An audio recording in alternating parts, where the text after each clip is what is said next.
it's Lisa, and I am so glad that you're here. After last week's heartfelt conversation with Allison, I've been sitting with something we all feel but rarely name, and we rarely name it out loud: the pressure to be perfectly balanced. We tell ourselves, I just need to find balance. But what if that idea of holding it all evenly all the time, it's not only unrealistic, but unfair? Today's episode is called The Myth of Balance, letting go of guilt and holding on to what matters. Because maybe what we need isn't perfect balance, but more awareness, rhythm, and grace.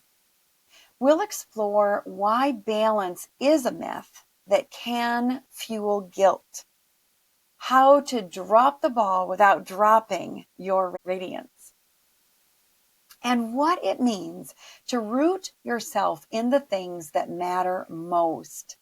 Let's talk about what it really looks like to live a radiant life when things are full, messy, and real. Let's start by busting the myth. Research in Time magazine, Forbes, and Advisor Perspectives calls out the concept of work-life balance as outdated. The word itself implies a static equilibrium, a constant act of keeping everything perfectly weighted. That kind of balance, nearly impossible. As Betsy Jacobson puts it, balance is not better time management, but better boundary management. I love that. Let me say that again. Balance is not better time management, but better boundary management. What the research and experts suggest instead is work-life rhythm, the idea that life flows in seasons and cycles. Some days are full, some days are quiet. Some weeks demand more of us. Others give us margin. Mel Robbins shares, work is the number one source of stress for most people, and your manager has as much impact on your mental health as your spouse. Wow, that is crazy interesting. That stress alone makes constant balance unrealistic, which brings us to the power of awareness. Awareness lets us notice where we are in our current season, what we actually need, what to release, and what it's time to reach for. It's not about perfectly managing everything. You know, all those plates in the air that I talked about in the last episode. It's about listening inward and moving with intention. Think of rhythm like music. A good song isn't played at the same volume or tempo all the way through. There are crescendos and rests, change in energy. And that's what makes it absolutely beautiful. Rhythm means that some things fall away. That's not failure. That's wisdom. I love this image from author Ali Schuyler. The key isn't doing it all. It's knowing which balls are glass and which are rubber. When we become aware of our capacity, our values, and our season, we can make conscious decisions, conscious choices educated choices about where to place our energy. Self Magazine and other wellness sources talk about interval living, the practice of alternating between high intensity seasons and restorative ones, just like interval training. So if you're in a heavy season, awareness might be whispering to you, let something drop. Rest is productive too. Again, another word from Mel Robbins, she reminds us that a break isn't a luxury. It's a biological necessity. Your brain and body need recovery. We don't have to earn or rest. We need to sustain. We need it to sustain our radiance. And yet, when we try to release or slow down, what creeps in? That wonderful word, guilt. That feeling. It tells us you're falling behind. You should be doing more. Everyone else seems to be handling it better. But that guilt is often rooted in outdated expectations, not the truth, not your truth. Forbes and LinkedIn describes how the modern balance narrative fuels guilt and burnout. And it often leads us into people-pleasing, perfectionism, or self-criticism. Here's where we call in grace. And the amazing work of Brené Brown is essential here. She talks often about self-compassion. And she says here, self-compassion is simply giving the same kindness to ourselves that we would give to others. Guilt says, why can't I do it all? Grace says, you were never meant to. Grace makes space for being real, not perfect. It allows rhythm to be personalized, not idealized. Living with rhythm doesn't mean living in chaos. We need anchors, the habits, the rituals, and the boundaries that keep us steady, no matter the season. Sometimes anchors might look like no work emails after 7 p.m., a daily walk to clear your head, morning coffee with no phone, reading before bed, protecting one day a week, and unplug.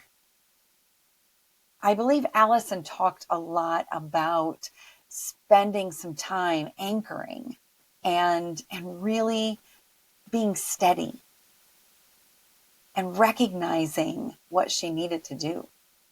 David Burkus and different research shows that rituals help us transition between roles, work to home, busy to still, and protect our mental clarity.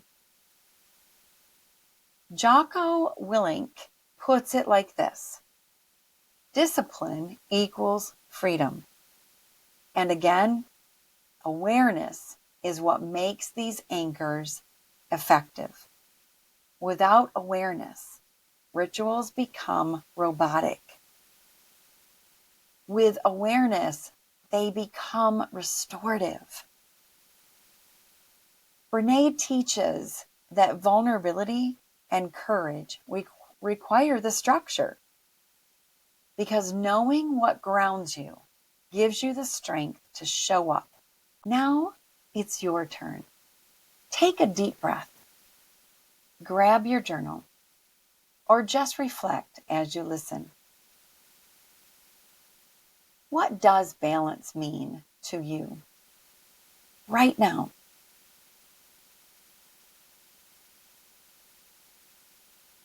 Where do you feel in rhythm or out of sync?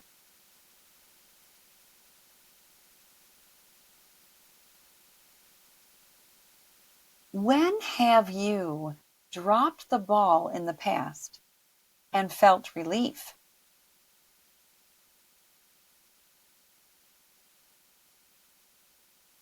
What rituals or boundaries bring you back to yourself?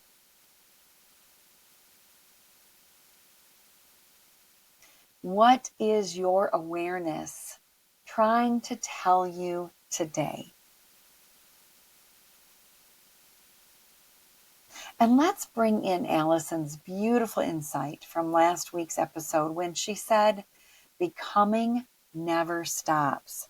It's not about who I thought I should be. It's about who I want to be now. That's awareness. That's grace. That's radiant rhythm. Here's what I want you to carry forward. Let's stop chasing balance. Let's embrace rhythm, your rhythm. Let's drop the guilt and pick up grace. Let awareness lead, not fear. Let rituals ground you, not rules confine you. As Allison also shared, I used to describe myself by my roles, but now I describe myself as me. The roles are just small aspects of who I am. Radiance doesn't come from juggling it all perfectly. It comes from being rooted in who you are. Aware of what you need and brave enough to respond to life with rhythm and compassion.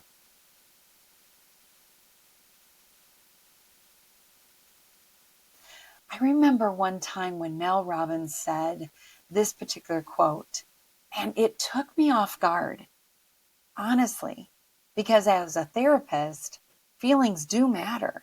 But what she said was, your feelings don't matter. The only thing that matters is what you do.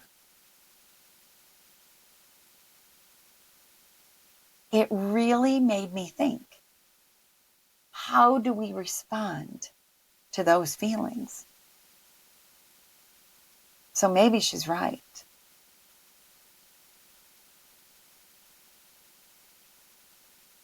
As we step forward in trying to be rooted in who we are, aware of what you need, and brave enough to respond to this life with rhythm and compassion. In the radiant you way, what you do can start from a grounded, radiant awareness. It's a short one today. It's a lot of information. Research-based, but a lot of information. If this episode gave you a new way to think about rhythm, grace, or awareness, I'd love to hear from you. All of these topics in this particular episode today, I am going to just dig deeper on. I invite you to do the same.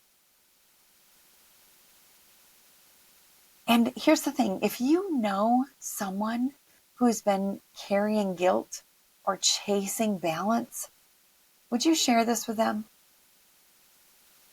And remember, you don't have to hold everything. You just have to hold on to what matters. Until next time, be kind to yourself, Stay aware and be brave. Shine your light and be the radiant you.